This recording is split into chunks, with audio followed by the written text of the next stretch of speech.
లేడా ఏపా ఏం గుర్తున్నానా ఇంతకు నేను ఎవరు అసలు గుర్తే రాలేదు. మా దూర బంధువా? కాదప్పా, నేను 50,000 అప్పు తీసుకున్నావు నాతో. తిరిగి నాతోను 6 నెలల కింద తీసుకున్నావు. 6 నెలల తర్వాత రా, నీ అసలు నీ వడ్డీ ఇచ్చేస్తాను వెంటనే అని అంటివి. ఇప్పుడు చూస్తే ఎవరు నువ్వు అంటావు? ఏంది నువ్వు కాక ఎవరు తీసుకున్నారు? 50,000 రాసిచ్చినావు. చూపించు. ఇంట్లో ఉంది. ఇంట్లో ఉంది. నేను 50,000 తీసుకున్నాను. కాదనా, నేను ఇప్పటికి 2 కోట్లు అప్పు చేసిన. 2 కోట్లు 10 లక్షలు 15 లక్షలు 5 లక్షలు చేసిన. వాళ్ళు అప్పు ఇచ్చిన వాళ్ళ ఏం చేస్తారు, వారానికి ఒకసారి మా ఇంటి తాపు వచ్చి గుర్తు చేస్తారు. నీకు ఇంత అప్పు ఇచ్చినాము, ఇంత అసలు కట్టాలా, ఇంత వడ్డీ కట్టాలా అని వస్తానే ఉంటారు. రోజు 5-6 మంది. వాళ్ళకు ఉన్నప్పుడు ఇస్తా ఉంటా. నువ్వు 6 నెలలు అవుతుంది 50,000 ఇచ్చినాను అంటావు కదా. నువ్వు కనీసం వారానికి ఒక్కసారి ఇంటి తాకు వచ్చి నీకు 50,000 ఇచ్చినాను, వడ్డీ ఇంత కట్టాలని ఒక్కసారన్నా వచ్చి నాకు గుర్తు చేసినావా? అంటే అప్పు ఇచ్చేది కాక నీకు చుట్టూ తిరగల్లా మేము. మరి లేకపోతే ఏంది, ఒకసారి ఊరికే ఇస్తారనుకుంటానావా నువ్వు? నీ ముష్టి 50,000 ఇచ్చినావు. నువ్వు 50,000 కట్టంటే 5 లక్షలు 10 లక్షలు 50 లక్షలు ఇచ్చిన వాళ్ళు వారానికి ఒకసారి వచ్చి నా దగ్గర ఇట్లా నిలబడుకొని ఇంత అసలు ఇచ్చినాము, ఇంత వడ్డీ ఇయ్యాలా అన్నా ఈ అన్నా అని ప్రతిమాలు రిక్వెస్ట్ చేసుకొని ఏదో తీసుకొని పోతాడు. నేను ఎంత ఇస్తా అంత. నువ్వు పోటగా ఎప్పుడో 6 నెలల క్రితం వచ్చి ఇప్పుడు వచ్చి నువ్వు అసలు ఏమంటే ఎంత వద్దు కానీ చెప్పింది కదా. 6 నెలల తర్వాత నువ్వు అసలు వడ్డీ ఇస్తానంటివా లేదా? అవునా అంటాను. నువ్వు అన్నావా లేదా? నేను మర్చిపోయినానప్పా. నేను మర్చిపోయినా. నాకు మంచి మరపు ఎక్కువ కానీ నువ్వు అవన్నీ ఎక్కువ మాట్లాడుతున్నావు. నువ్వు నీకు డబ్బు అసలు వడ్డీ కావాలనుకుంటే ప్రామిస్ నోట్ రేపు తీసుకొని చూస్తా. ఇంతకు ప్రామిస్ నోట్ నేనే సంతకం చేసినానా? అది నాదా? ఎవరు నువ్వేమైనా ఫోర్జరీ చేసినావా? అవన్నీ ఎవరు అవన్నీ మాట్లాడొద్దు. నీ మాటలు నువ్వు రేపు తీసుకుంటా మాట్లాడద్దు. నువ్వు చెప్తే విన్నా. ఇలాంటి వాళ్ళు ఇంతమందిని చూసినా ముష్టి 50,000 ఇచ్చిన ఏంది అంత అతి చేస్తాను నువ్వు? గానాకరాలు చేస్తే నా ముందర నువ్వు తమాచేస్తాను. ప్రామిస్ నోట్ తీసుకుంటా చూస్తా. ప్రామిస్ నోట్ నా సొంతకం అయితే మళ్ళీ ఒక 6 నెలల తర్వాత రా. అసలు వడ్డీ 6 నెలల తర్వాత వద్దు బా. వారానికి వస్తాను నాకు కనిపిస్తా ఉండు. నీ మకాన అసలు వడ్డీ పడేసి ఎక్కువ మాట్లాడదు. ఎక్కువ మనం మెల్లపోతు 50,000 ఇచ్చినావు నువ్వు. ఇంట్లో ఎంతవరకు వచ్చింది? ఇంట్లో ఏందన్నా ఆ బేల్దారులను లేబర్స్ ఏగలేక చచ్చిపోతున్నాము. పావుల భాగం వచ్చింది, ఇంకా 3/4 భాగం కట్టాలన్న వాళ్ళని. అయ్యో నాకు 2 ఏళ్ళు పట్టా. నువ్వేం బాగా నాకు బీపీ షుగర్ లేదు సంకలు ఎగరేస్తా అంటు కదా. ఇంట్లో అయిపోయి నీ షుగర్ బీపీ 2 వస్తాయి. ఇది 2 ఏళ్ళు పట్టి నాకు కట్టే ఇంట్లో. ఎవడి పలికిమాలాడు ఇక్కడ వస్తున్నాడు.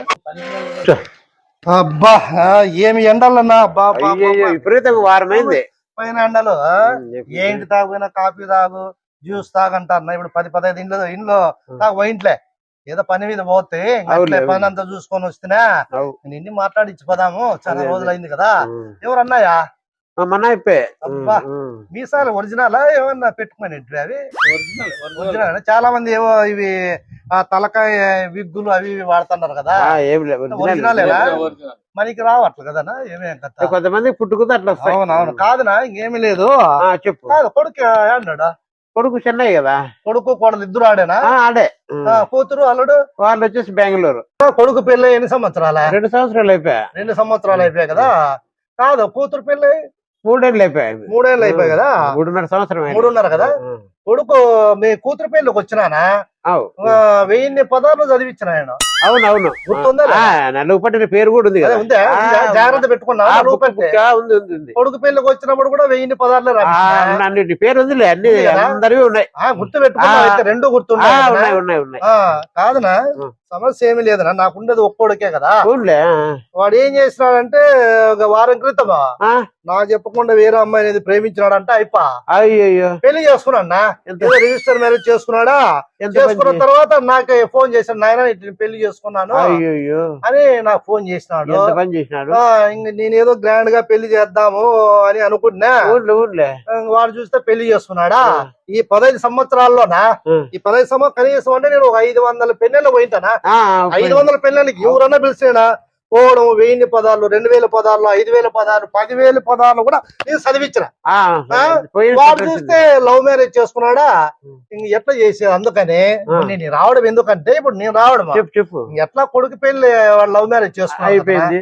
ఇప్పుడు ఏమీ లేదనా, నలుగురు రాసినాం కదా, నీ కొడుకు 1000 పదార్లు, నీ కూతురికి 1000 పదార్లు, మొత్తం 2032 రూపాయలు అవుతారు కదా. 1000 పదాలు అంతేలే. 32 రూపాయలు వదిలేస్తానా, ఆ 2000 అన్న ఈయన వసూలు చేస్తాను. అందరు తగ్గిపోయింది. ఇది ఎక్కడ ఇదేమన్నా పద్ధతిగా ఉంటుందా? పెన్నెళ్ళకి వచ్చినప్పుడు నేను నలుగురు పెట్టిన 100 పెన్నెళ్ళు పెయింటా, నువ్వు పెట్టింటావు. నలుగురు పెట్టమని మళ్ళీ ఎన్నికి అడిగేది నేను ఎక్కడనే చూస్తాను. కాదురా, ఏమన్నా నీ డబ్బు కాదు, నీ డబ్బు ఏమన్నా ఇవ్వమని నేను అడుగుతానా? నా డబ్బు అడగదా? నా డబ్బు కాదు, నేను నా డబ్బు నేను అడుగుతున్నా. నీ కొడుకు 1000 పదాలు చదివించిన, నీ కూతురు పెళ్లి 1000 పదాలు చదివించిన, ఆడికి 32 రూపాయలు వదిలేస్తాడా. 2000 కదా అడిగేది. నీ డబ్బే పడగట్లా, నీ ఇంట్లో సొమ్మే పడగట్లా. నేను చదివించిండేది తిరిగి నా కొడుకు పనికి వాళ్ళు నా కొడుకు వేరే ప్రేమించి పెళ్లి చేసుకొని పోయినా అన్న, వాడు నేను చెప్పిన మాట వినింటే ఈ 350 మంది వచ్చి మొత్తం నలుగురంతా చదివించే వాళ్ళ కదా. కనీసం 4.5 లక్షలు 5 లక్షలు వసూలు కావాలన్నా. ఇప్పుడు ఏదో పోతాను అందరినీ వసూలు చేసుకుంటూ పోతాడా. అదే 2000. ఇప్పుడు సరేలే, నువ్వు 32 రూపాయలు వదిలిపెడతా అన్నావు కదా, నువ్వు 2000 ఉంది కదా, 2000 ఇమ్మంటున్నావు. అవును, నువ్వు ఫస్ట్ బిడ్డ పెళ్లికి వచ్చినావు కదా, నువ్వు నీ భార్య మీ వాళ్ళు వచ్చినట్లు పెళ్లికి వచ్చినప్పుడు ప్రొద్దున్నే మీరు టిఫిన్ చేసినారు. నేను ఒకనే తిన్నాను, నా భార్య ఇంత పొంగల్ చెప్పాను. 3 రకాల టిఫిన్ తిన్నారు. ఓ పూట తిన్న, ఒకటే దోశ కూడా తిని అది 150 రూపాయలు. ఒక దోశ 150. 3 రకాల ఇడ్లీ, పొంగల్, వడ, కేసరిబాత్ అంతా తిన్నా. 10 రకాలు చేసినారా? నేను మసాలా దోశ తిన్నా, నా భార్య ఒక ఇడ్లీ ఒక వడ నువ్వేం తిన్నావు? మళ్ళా మధ్యాహ్నం భోజనం, మధ్యాహ్నం పెళ్లి భోజనం, మధ్యాహ్నం పెరుగన్నం తిన్నా నేను అంతే. మధ్యాహ్నం 2 రకాలు ఉన్నింది వంటలో, 3 రకాల స్వీట్. నువ్వు ఎన్ని రకాలు చేసావు నాకేం సంబంధం? నేను తిరిగి 200 నా భార్య అయితే కడుపు నొప్పిస్తాను, నన్ను ఏమి తిన్నా. కూల్ డ్రింకులు, జ్యూసులు, ఫ్రూట్స్ 280 ప్లేట్. మేము తాగలేదు. తిన్నా కూడా 500 రూపాయలు మీరు తిన్నట్లే కదా. అట్లా లెక్కేసుకుంటే నువ్వు 500 రూపాయలు. పెరుగన్నానికి ఒక మసాలా దోశకి నీకు ఇంతకి 500 అవుతారు. ఎంతన్నా తిను, నీకు ప్లేట్ డబ్బులు కట్టినా కదా నేను. వాళ్ళ కేటరింగ్ 280, 2 ప్లేట్ ఎంత 500. ఇప్పుడు మేము డబ్బు తిన్నామని నువ్వు 500 తగ్గిస్తావా? అంతే కదా. 100 మంచి గొప్ప మనిషితో 100 రూపాయలు తగ్గించు. లేదు, 100 రూపాయలు తగ్గించుకొని అదొక 100 ఇదొక 100 1800 అన్న ఫోన్ పే చేయనా? లేదు 1000 రూపాయలు కొడతారు. 1000 రూపాయలు మీరు ఇద్దరు తినేట్టు సరిపోతారు ప్లేట్ల ప్రకారం. 1000 రూపాయలు అంతే. మసాలా దోశ 1000 రూపాయలు కొట్టేస్తారు నీకు. దీంట్లోకి నా కొడుకు నేను చెప్పిన మాట వింటే మొత్తం నలుగులన్నీ 5.5 లక్షలు రావాలి. వాడు నాకు తెలియ కూడా హైదరాబాద్ లో వేరే 10 మంది అమ్మాయిని పెళ్లి చేసుకొని వాడు నాకు ఫోన్ చేసి నా జీవితం ఇప్పుడు 5.5 లక్షలు నాకు వసూలు కావాలి. పంపించిన చూడు, 1000 రూపాయలు పంపించిన చూడు. 1800 సరిపోతాయిలే. అన్ని రకాలు మీరు తిన్నారు, భోజనాలు, టిఫిన్. నేను డబ్బులు క్యాటరింగ్ డబ్బులు కట్టినా కదా. మసాలా దోశ పెరుగను నా బాధ ఏమి తినలా. 1000 రూపాయలతో నేనేమో ఇట్లా పనికి మళ్ళీ పిలిచినావు పెళ్లికి. కాకపోతే ఇట్లా దరిద్రం నేను ఎక్కడా చూడలే. పెళ్లికి వేసిండే చదివింపులు లెక్క అడిగేకి వచ్చినాడు అంటే చూడు ఎట్లుంది. ఏందన్న ఎట్లా కాలం వచ్చిందన్న? ఎవరన్నా ఇతను తెలిసినోడే కదా, మనకు మామూలుగా బాగా పరిచయస్తుడే. ఇట్లా దరిద్రుని నేను ఎక్కడ ఇది ఫస్ట్ టైం చూడడం. నేనంత ఇట్లా నలుగురు ఎన్ని అడిగినా నీ జీవితం ఇంతవరకు అట్లా దరిద్రమని ఎక్కడ చూడలేదు. నేను అడిగింది ఇదేనా ఫస్ట్ టైం. ఇంత దరిద్రుని ఇంకా నేను చూస్తానో చూడలేను కూడా. కొడుకు కూడు కూడా పెట్టాడు ఎప్పకి. లవ్ మ్యారేజ్ అన్నాడు కదా, లాస్ట్ కి ఇతనికి కూడు కూడా పెట్టాడు చూడు. ఇంత లెక్క సరే పెడతాడు. అందుకే 1000 రూపాయలు ఇస్తుంది కదా. 1000 రూపాయలు నువ్వు చాలా తెలివైనడు అన్న. ఎందుకంటే ఐస్ క్రీములు, వంట, అదంతా భోజనము అంతా బాగా 500 కట్ చేసి అంతే వాడు తినేదానికి లెక్క తగ్గట్టు చేసి ఇట్లా దరిద్రుడు. అయ్యో ఇదంతా తలనాస్తుంది, పోయి కాఫీ తాగొస్తాను.